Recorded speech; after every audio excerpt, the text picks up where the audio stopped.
In this video, I will be teaching you on how to draw a graph. So example, if you have two reactions going on and you're supposed to compare the graph in terms of graph sketching, how do you draw the gradient? How do you determine the height of the graph? So let's start. Okay, this is a typical equation whereby the volume of CO2 that is produced is measured. So two different conditions are given. 1 moles per dm cube concentration, two different concentration of acids is used. So for the first reaction I use 1 mole, second reaction I use 1.5. So basically this is how you solve the thing. Let's say that HCl is the limiting reagent and it actually is the one that determines how much carbon dioxide is used, and let's ignore the calcium carbonate. So the more HCl I use, the more carbon dioxide is produced, alright? So if I use a concentration like that, I will get 0.025 mole. If I use a higher concentration and I use the same volume, my moles for HCl will be more. Okay, how much more? Just take concentration times volume, and this is what you get. So from here, I will start. First thing you do, settle the volume.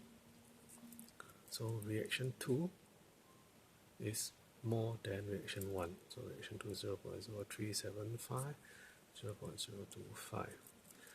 Okay, so reaction 2 will end somewhere here, higher, because more is used. More HCl, you produce more CO2. Okay, now which reaction is faster? To look at the speed of reaction, we look at the concentration. So reaction 2 is faster, so it will be steeper. Missed the mark. And reaction 1 is 1 mole per dm cube. It's less concentrated. So this will be, and we will write down a label on the gradient so that we can be clear. Okay, so two concepts you need to understand: the amount that is produced and the speed, and the gradient, which is determined by the concentration. Okay, let's try the next one.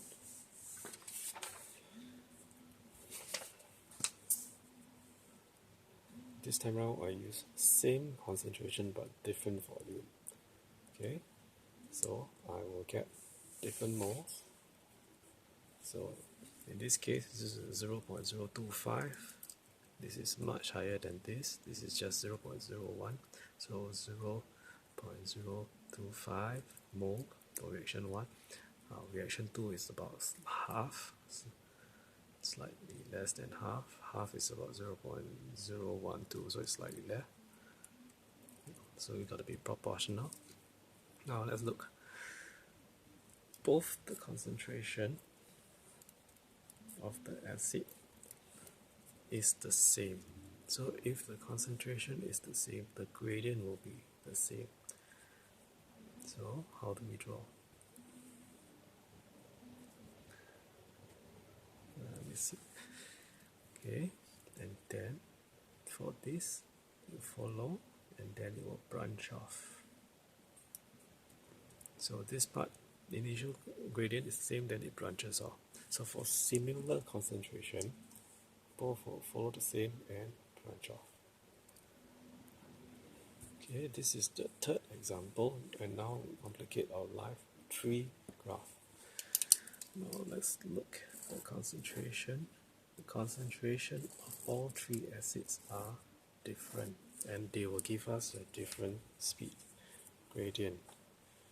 So from here, same thing, find the mole, 0.1, 0.1, so this 2 is the same, 0.03, so let's settle 1 and 2 first. So this is 0.01, this is 0.0203, it's got to be proportional. Okay, so let's look at 1. Graph 1 and 2 finishes at a maximum volume of 0.01. Okay, both finish at 0.1, so there's a maximum height that you can get. However, the graph 1 is slower because the concentration is lower than graph 2. So it will be more gentler. So This is graph 2 and graph 1 is gentler. Now let's look at the next one. So with these two done, we'll just look at the last one. Now graph 3 is the fastest reaction and it's the one that produces the most. So the gradient must be steeper.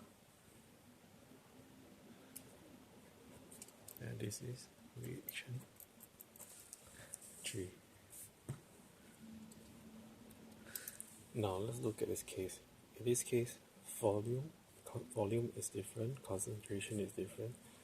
Okay, so let's do the calculation. Take concentration times volume. You will get 0.01 mole, 0.03 mole. So 0.03 mole is higher and 0.01 is about 1/3.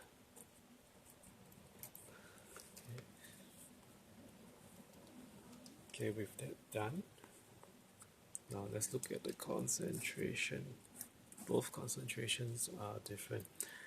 Now, reaction 2 is slower than reaction 1. So reaction 1, which is 0.01, is faster. If reaction 2 is slower, it means the gradient will cut. So this is reaction 1,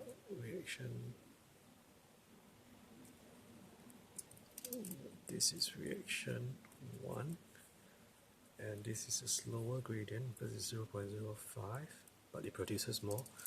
So this is reaction 2. Okay, look at it. Start with the volume. This is 1/3. This is 3 times more. But reaction 2, it's slower. So the gradient has to cut reaction 1's curve. Reaction 1 is faster.